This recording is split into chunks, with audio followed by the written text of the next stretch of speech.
Hit Radio, l'essentiel de l'actualité.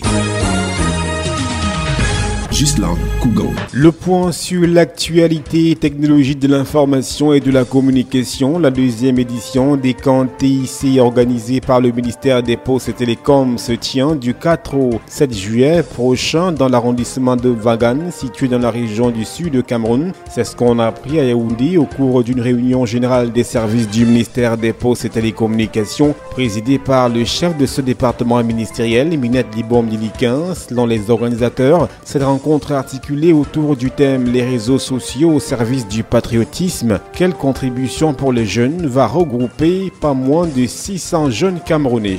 Électrification solaire, 5 communes camerounaises dirigées par des femmes seront électrifiées grâce à un projet piloté par l'antenne camerounaise du réseau des femmes élues locales. Il s'agit des communes de Mayo-Oulo dans la région du nord, de Bengui dans le nord-ouest, d'Angossas dans la région de l'est, d'Afanloum dans le centre et des Mintom dans le sud. Les deux premières communes vont bénéficier de l'installation de réseaux respectifs de 40 et 30 lampadaires solaires, tandis que 3 mini-centrales photovoltaïques seront construites dans les 3 dernières communes subventionnées. Coût total de l'investissement, environ 150 millions de francs CFA. Ces investissements sont réalisés dans le cadre du projet baptisé Femmes et énergie durable qui bénéficie du partenariat technique et financier de l'Association internationale des maires francophones, de la Fondation Veolia et de l'Agence de l'environnement et de la maîtrise de l'énergie.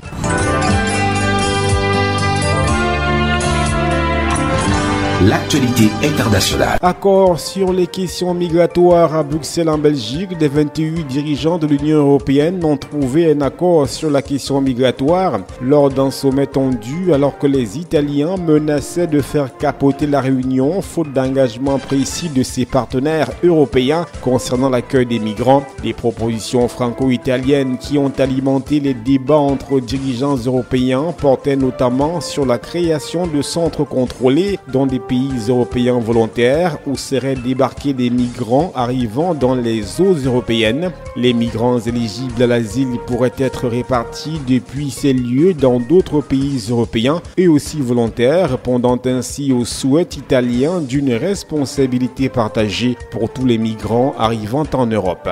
L'armée nigériane a déclaré avoir arrêté des suspects en lien avec le massacre le week-end dernier de plus de 200 personnes. Dernier épisode d'une vague de violence qui s'abat sur le pays depuis le début de l'année et inquiète Amnesty International et Human Rights Watch. Le commandant Adam Oumar, porte-parole de l'armée, a déclaré avoir arrêté 17 personnes dont 3 sont liées au meurtre perpétré dans les villages de la région de Barikina, l'Adi, État du Plateau, et les 14 autres sont connectés aux attaques commises en l'encontre des Peuls sur la route au sud de Jos, la capitale de l'État. Amnesty International s'est grandement inquiété de l'augmentation du niveau de violence au Nigeria depuis le début de l'année dans un communiqué rendu public.